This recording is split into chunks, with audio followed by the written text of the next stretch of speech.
2021년 5월 13일 목요일 지혜로운 큐티 생활 시작하도록 하겠습니다. 오늘 말씀은 사무엘상 16장 14절에서 23절 말씀이고요. 고등부 운동원들은 보내드린 카톡 이미지 참고하시면서 함께 말씀 나누면 좋겠습니다. 하나님의 영이 사울에게서 떠나자 그에게 악한 영이 들어왔습니다. 사울은 이 악한 영에게 계속해서 괴롭힘을 당하게 되는데 이 일은 그가 하나님께 불순종한 결과였습니다. 신하들은 악한 영 때문에 괴로워하는 사울에게 수금을 연주하는 소리를 들으면 나쁜 영이 왕에게서 떠나가고 왕의 상태가 호전될 것이라고 이야기합니다.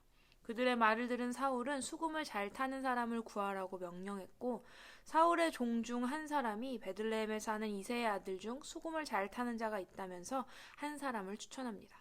그는 수금을 잘 탈 뿐 아니라 용사이며 용감한 군인이고 말도 잘하고 외모도 준수한데 거기다 하나님이 그와 함께 하시기까지 하는 사람이라고 칭찬을 늘어놓습니다. 이 사람은 누구일까요?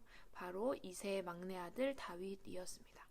다윗에 대한 이야기를 들은 사울은 사람을 보내어 다윗을 데려오게 했고 사울의 명령에 아버지 이새는 다윗을 사울에게로 보냅니다.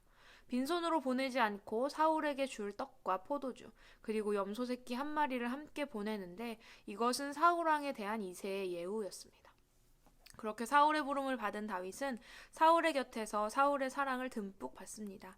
악한 영에게 괴로움을 당하던 사울 앞에서 다윗이 수금을 연주하자 사울에게 내린 영이 떠나고 정신이 맑아졌기 때문입니다. 자신을 그토록 괴롭게 하던 문제가 다윗을 통해 해결되자 사울은 그를 인정하고 사랑할 수밖에 없었습니다. 다윗이 이곳에 오게 된 이유는 그저 사울의 곁에서 수금을 연주하기 위한 것이었는데 다윗은 곧 전격 승진하여 왕의 가장 가까이에서 왕의 무기를 맡는 직분을 맡게 됩니다. 그리고 사울은 아버지 이새에게 사람을 보내어 다윗이 이곳에 머물면서 나를 섬기게 하시오. 나는 다윗이 줬소. 라는 메시지를 보내어 다윗을 자신의 곁에 두고자 합니다. 사울은 아마 몰랐을 것입니다. 자신이 그토록 아끼고 사랑하는 다윗이 자신을 밀어내고 왕이 될 사람이라는 것을요. 사울을 버리신 하나님이 다음 이스라엘 왕으로 선택하신 다윗을 사울의 가장 가까운 곳에 불러들여 사랑을 받게 하시는 하나님의 섭리가 너무나 놀랍게 느껴집니다. 조금은 무섭기도 하네요. 차차 이스라엘의 왕이 될 다윗은 사울의 가장 가까이에서 사울을 섬기며 왕이 될 준비를 합니다. 왕의 삶과 법도 등을 보고 배우는 수업을 시작했다고도 말할 수 있겠습니다. 사울은 다윗에게 마음을 단단히 빼앗겼습니다. 자신에게 있어서 다윗은 너무나 필요한 존재, 사랑스러운 존재였겠죠. 하지만 마음을 뺏기고 난 이후에 사울은 왕의 자리까지 빼앗기게 될 것입니다. 하나님의 계획은 계속해서 서서히 진행되고 있었기 때문입니다. 사울과 다윗의 모습을 보면서 그리스도인의 인생 싸움은 결국 순종 싸움이구나라는 생각을 했습니다. 누가 하나님의 말씀에 순종하느냐 순종하지 않느냐 그것에 따라 하나님은 자리를 맡기시기도 하고 빼앗으시기도 하기 때문입니다.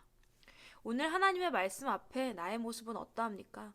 하나님의 자녀로 하나님께 인정받고는 싶지만 그것이 옳은 길이라는 걸 알고는 있지만 하나님이 나에게 명하시는 일, 그 말씀에 순종하는 일에는 망설이고 머뭇거리는 모습을 보이고 있진 않습니까? 하나님의 말씀, 하나님의 계획을 따르는 것이 아닌 세상의 이치와 방법, 나의 경험과 지식을 통한 계획을 세워서 하나님 없이 어떠한 일을 이루려고 애쓰고 있진 않습니까? 이 시간 말씀에 비추어 나의 삶을 돌아보며 하나님은 다윗의 무엇을 보고 쓰셨을까를 생각해보기 원합니다. 그의 뛰어난 외모, 용감함, 능숙하게 수금을 타는 그의 실력일까요? 하나님이 다윗을 선택하시고 사용하신 이유는 하나님을 향한 다윗의 중심 때문이었습니다.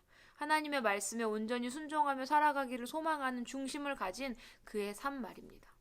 우리는 연약하고 부족하기에 나 스스로 하나님의 뜻을 하나도 어김없이 온전히 따르며 살아가기는 어렵습니다.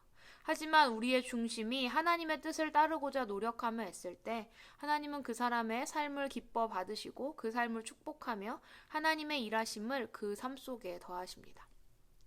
하나님을 향한 나의 중심과 최선 그리고 하나님의 도우심이 함께할 때 우리는 온전히 하나님의 말씀에 순종하는 자로 설 수 있습니다.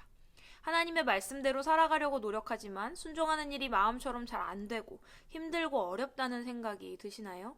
오늘 묵상을 통해 나의 노력과 더불어 하나님의 도우심을 구하는 기도를 드려보면 어떨까요? 하나님의 말씀에 순종하며 살기 원하는 제 마음을 지켜주시고 또 이 마음을 기쁘게 받아주셔서 하나님의 뜻대로 온전히 살아낼 수 있도록 인도해 주시고 도와주세요. 라는 마음 다한 기도, 그리고 우리의 순종을 통해 하나님의 일하심과 하나님의 주권을 더 깊이 깨닫게 되는 우리 고등부 운동원들이 되기를 소망합니다. 지혜로운 큐티 생활 158번째 시간이었습니다. 하나님의 계획과 뜻은 정말 우리의 생각과 지혜로 따라갈 수 없고 이해할 수도 없다는 생각이 들었습니다. 나의 모든 것을 내려놓고 모든 것을 뛰어넘어 자신의 뜻을 이루시는 하나님을 신뢰하고 의지하는 삶을 살아야겠다는 다짐을 하게 되었는데요. 우리 고등부 운동원들도 그런 믿음, 그런 마음으로 살아가기를 소망합니다. 오늘의 퀴즈 드립니다. 첫 번째, 사울에게 악한 영이 들어오게 된 이유는 무엇입니까?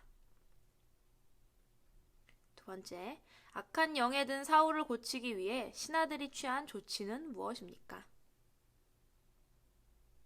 세 번째, 하나님이 다윗을 사울의 마음에 들게 하신 이유는 무엇인가요?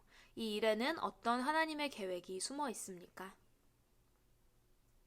우리는 내일도 지혜로운 큐티 생활로 함께 만나도록 하겠습니다. 샬롬.